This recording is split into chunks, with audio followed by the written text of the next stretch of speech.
I mean, I've learned this through my journey with Raina and her brain injury and all the new research that's coming up around neuroplasticity and just the brain concussions and all of this stuff, is that each of us only has so much energy in our brain, which is like the mechanism that runs us. But then we have this thing, this evolving consciousness, which has an infinite amount of energy and desire, right? And it's what I'm finding is that, like, for instance, when you talked about just now about like having to manage the profound pain of living in the world, Right. What I'm finding is that the more I head straight into the pain and the more I honor myself, is what I've learned through the work of Dan Siegel. He's a brain expert, especially around teenage brains. So it's simply the evolution of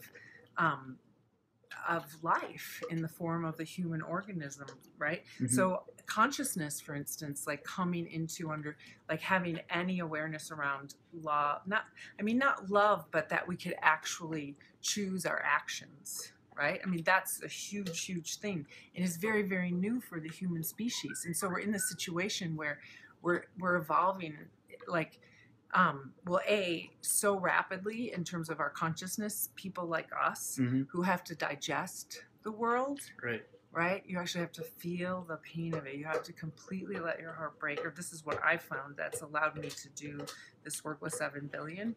And in that way, my capacity to sort of hold it and then try to be part of evolutionary consciousness, like actually be listening to the very force that got us this far, right?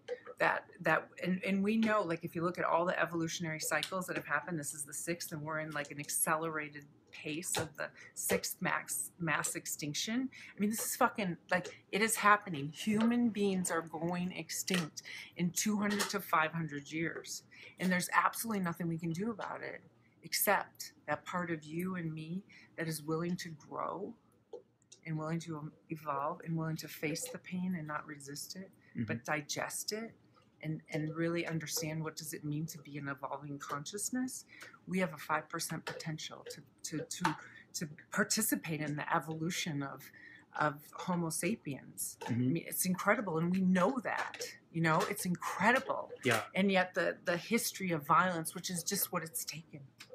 You know what I mean? Yeah. It's purely what it's taken. And if we can also, like, sort of let go of that, any sense of victimization that we find ourselves in the situation that is so profoundly painful and dysfunctional and killing itself. Genocide, racism, they're the same thing. They're leading to extinction of all humans. We're killing each other to try to survive because that's what we've done to get us this far. Something turned where consciousness started to really expand into love and compassion and hope and awareness, right? Awareness of God within all of this, right? And now we have this opportunity. We have an opportunity. And so it's people like you that we actually really, really, really need to have your voice as fully out there as you can possibly muster. You know what I'm saying? Yeah.